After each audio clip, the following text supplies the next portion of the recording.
नमस्कार, मैं अश्विनी कुमार। बद्रीनाथ में बीजेपी हार गई। विधानसभा का चुनाव था, लेकिन लोकसभा चुनाव में अयोध्या लोकसभा की सीट हारने के बाद बद्रीनाथ में बीजेपी हार जाएगी, इस खबर की चर्चा होनी ही थी। इस जीत के साथ ही लखपत सिंह बुटोला अयोध्या के सांसद अवधेश प्रसाद की तरह लोकप्रिय होते जा रहे हैं। दोनों की तस्वीर एक साथ वायरल हो रही है। कांग्रेस के नेता दोनों नेताओं की तस्वीरें एक साथ ट्वीट कर रहे हैं। अवधेश प्रसाद तो 9 बार के विधायक रह चुके थे, मगर लखपत सिंह बुटोला की यह पहली जीत है। चलो चलो चलो। कांग्रेस अपनी इस जीत का जश्न स्थानीय स्तर पर ही मना रही है। लखपत सिंह की जीत की खबर आते ही कार्यकर्ता और समर्थक उत्साह में भर गए और विजय जुलूस निकाला गया। 10 साल का लंबा दौर रहा, जब हर उपचुनाव और चुनाव के बाद कांग्रेस के हारने की खबर आती थी। कुछ विधानसभाओं में मिली जीत को छोड़कर कांग्रेस की पहचान चुनाव हारने वाली पार्टी से हो गई थी। बद्रीनाथ उपचुनाव को स्थानीय स्तर पर कांग्रेस ने मिलकर लड़ा।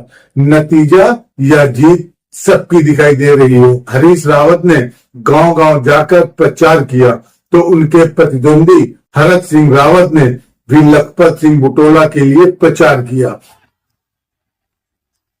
लखपत सिंह बुटोला कांग्रेस के प्रवक्ता हैं। उनका मुकाबला बीजेपी के राजेंद्र सिंह भंडारी से था, जो 2022 में इसी सीट से चुनाव जीते थे। तब कांग्रेस के टिकट से चुनाव जीते, लेकिन लोकसभा चुनाव के ठीक पहले कांग्रेस छोड़ दी, बीजेपी में आ गए, मगर बीजेपी के टिकट से अब चुनाव हार गए। राजेंद्र सिंह भंडारी कांग्रेस की रावत सरकार में कैबिनेट मंत्री थे और दबंग माने जाते थे। बद्रीनाथ के उपचुनाव में जनता ने दल बदल को भी नकार दिया।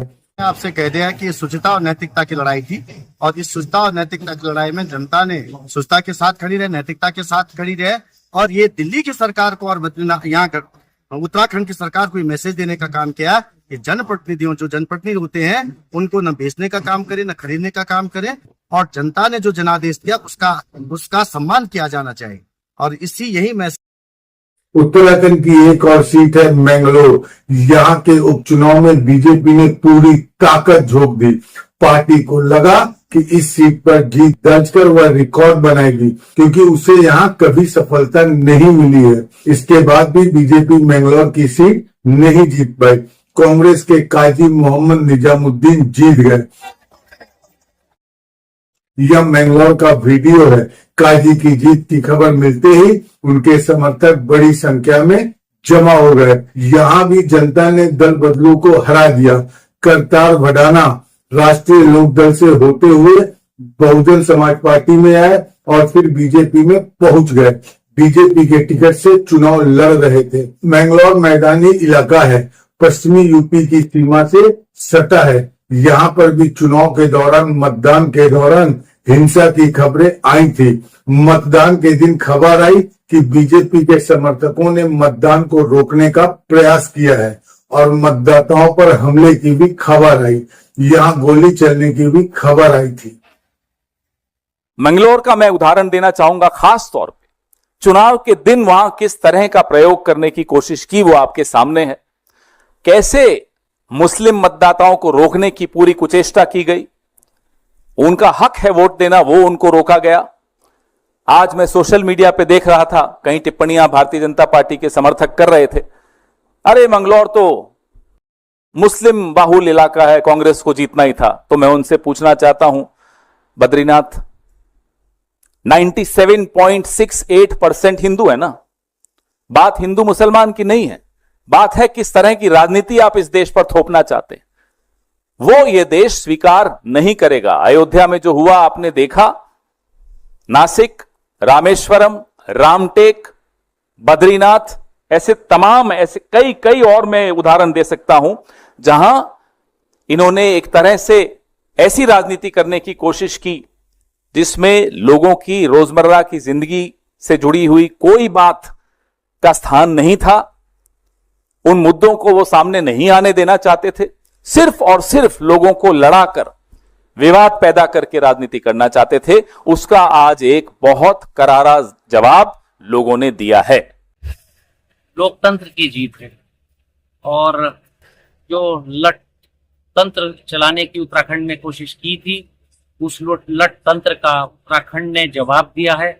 यहाँ मैं सिर्फ आपसे एक बात कहना चाहूंगा, जो हमारे विपक्षी दल हैं, कि आप लोगों के दिल जीतने की कोशिश कीजिए, बूथ जीतने की कोशिश मत कीजिए, वरना जनता वही जवाब देगी जो अब मंगलौर विधानसभा उपचुनाव में दिया है। मैं मंगलौर विधानसभा की जनता का दिल से आभार व्यक्त करता हूं कि उन्होंने एक हेलीकॉप्टर के सामने एक मेरे जैसे इंसान को, पूरे तंत्र के सामने मुझको कांग्रेस पार्टी में विश्वास जताया। बहुत बहुत धन्यवाद। मंगलौर विधानसभा क्षेत्र का बहुत आभार। मेरी पार्टी के सभी नेताओं का, साथियों का, पूरे जिले और उत्तराखंड और उत्तराखंड से बाहर के तमाम लोग साथी आए, उनका उत्तराखंड में पिछले 10 साल में जितने भी उपचुनाव हुए हैं, बीजेपी जीतती रही है। पहली बार बीजेपी हारी है। 10 साल बाद उपचुनाव में यहां कांग्रेस को 2 सीटों पर जीतने का मौका मिला है। बद्रीनाथ विधानसभा चमोली जिले में आती है। राजेंद्र सिंह भंडारी को बीजेपी में कौन लाया, किसने उन्हें टिकट दिया, या तो बीजेपी समझती होगी। लेकिन इस बद्रीनाथ सीट से महेंद्र भट्ट को राजेंद्र सिंह भंडारी ने हराया था। महेंद्र भट्ट अब बीजेपी से राज्यसभा के सांसद हैं और प्रदेश बीजेपी के अध्यक्ष। उन्होंने कहा कि उम्मीदवार का सिलेक्शन शायद ठीक नहीं था।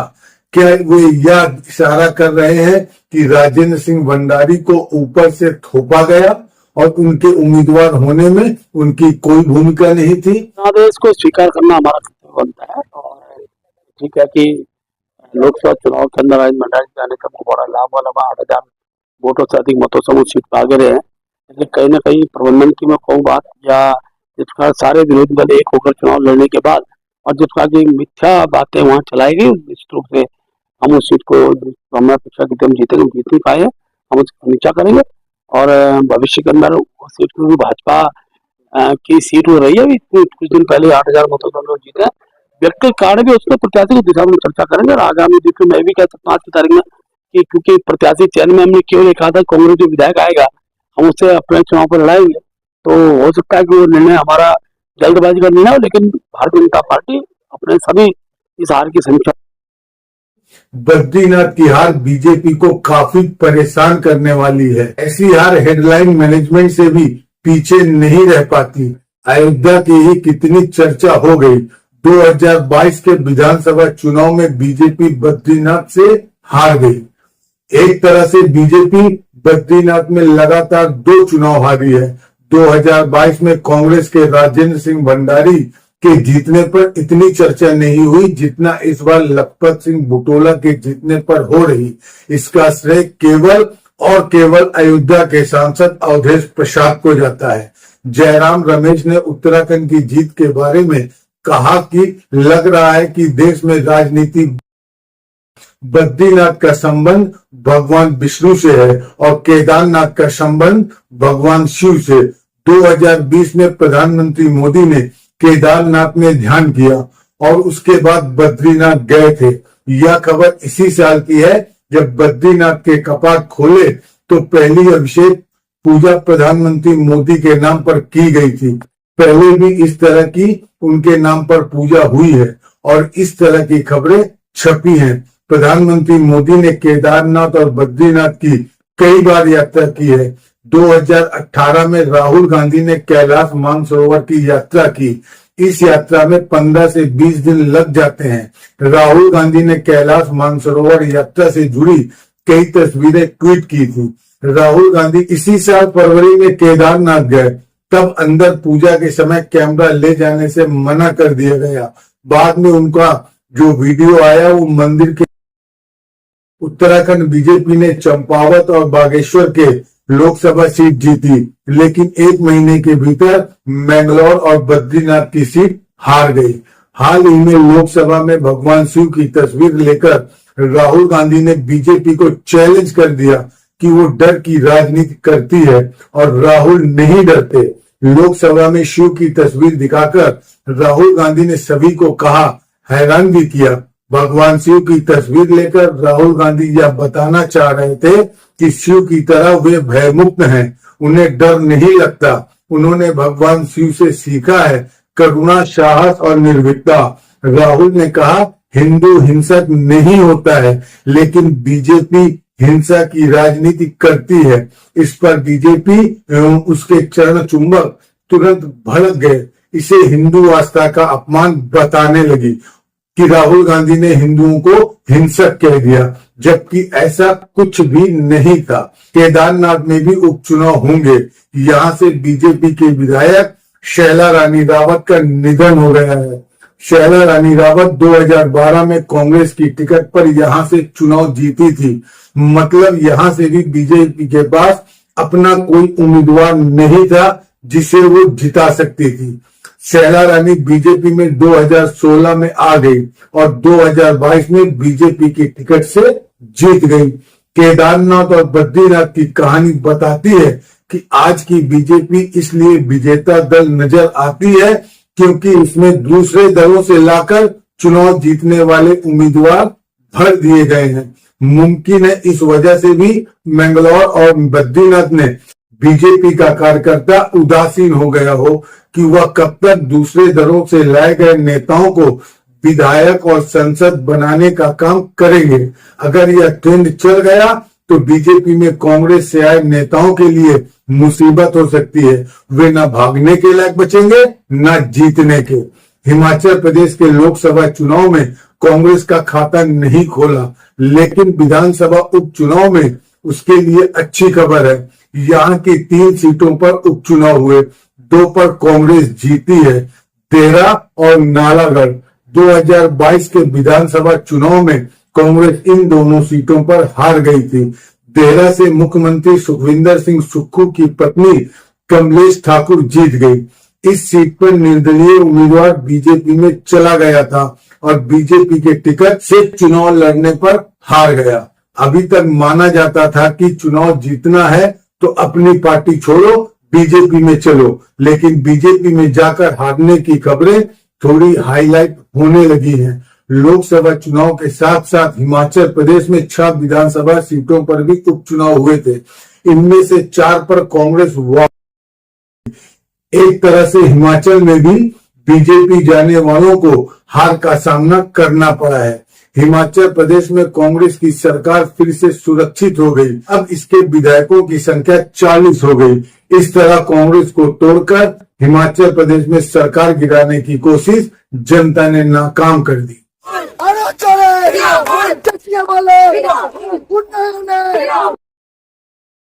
पश्चिम बंगाल में तृणमूल कांग्रेस 4 सीटों पर चुनाव जीत गई। मानिकतल्ला, बागदा, रानाघाट दक्षिण, रायगंज की सीट पर उपचुनाव हुए थे। इनमें से रायगंज की सीट बहुत महत्वपूर्ण है। उत्तरी बंगाल से सटे उस विधानसभा क्षेत्र में तृणमूल कांग्रेस पहली बार चुनाव जीती और यह जीत बहुत बड़ी है। यहाँ पर तृणमूल कांग्रेस 85,000 वोटों से जीत गई। यह बीजेपी का गर्व माना जाता है। रायगंज के बारे में ममता बनर्जी ने कहा कि लोकसभा में भी कृष्ण कल्याणी जीतने वाले थे, लेकिन कांग्रेस से मिलकर बीजेपी ने उन्हें हरा दिया। विधानसभा उपचुनाव में कृष्ण कल्याणी को दोबारा से उतारा गया और वे भारी मतों से जीत गए। एक और है बागदा। यह जिस लोकसभा क्षेत्र में आता है वहीं से शांतनु ठाकुर लोकसभा सीट जीते हैं, जिन्हें केंद्रीय राज्य मंत्री बनाया है। इन्हीं का एक पत्र वायरल हुआ था, इसमें वो बीफ ले जाने की इजाजत देने के लिए पत्र लिख रहे थे। इसी लोकसभा में आता है। बागदा विधानसभा है। यहाँ पर तृणमूल कांग्रेस जीत गई, जबकि लोकसभा में इस विधानसभा से बीजेपी को लीड मिली थी। यहाँ से युवा उम्मीदवार मधुपर्णा ठाकुर चुनाव जीती। इनकी उम्र 25 साल बताई जाती है। कम उम्र में चुनाव जीतने वालों में मधुपर्णा ठाकुर भी शामिल हो गई। ममता बनर्जी ने कहा कि 4 में से 3 सीटें बीजेपी के पास थी। तृणमूल ने बीजेपी से 3 सीटें छीन ली। मानिकतल्ला से शुक्ति पांडे की जीत को भी मुख्यमंत्री ममता बनर्जी ने बड़ी जीत बताया है। तृणमूल के 4 में से 2 विजेता महिलाएं हैं। रानाघाट में बीजेपी का विधायक तृणमूल में आ गया और जीत गया। उत्तराखंड में कांग्रेस से बीजेपी में जाने वाला हार गया, वहीं पश्चिम बंगाल में बीजेपी से तृणमूल में जाने वाला जीत गया।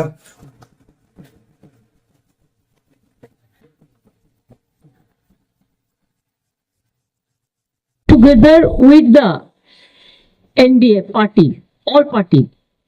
Maybe, I may be wrong, but whatever I heard, I came to know that collectively they all got 46% vote.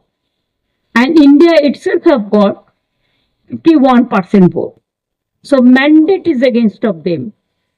And now again they have started the agency Raj. And this Nyaya Samhita bill, I don't know what they have done. Even doctors are afraid. Journalists, you must know how your life is also danger for this bill. Freedom is at stake. Everybody, without any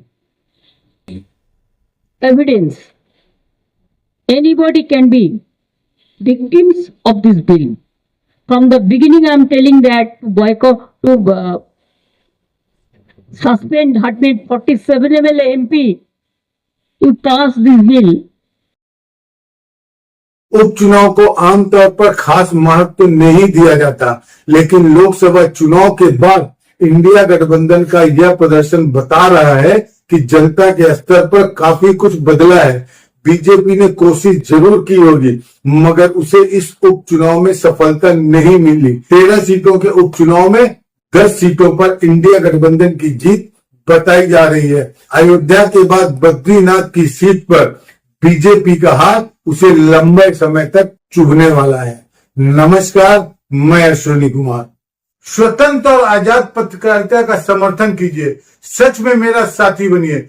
बहुत आसान है दोस्तों, इस subscribe button को click करिए और हमारे channel को सब्सक्राइब करिए। साथ में बगल में बेल आइकॉन को दबाइए, जिससे हमारी हर खबर आप तक सबसे पहले पहुंच सके।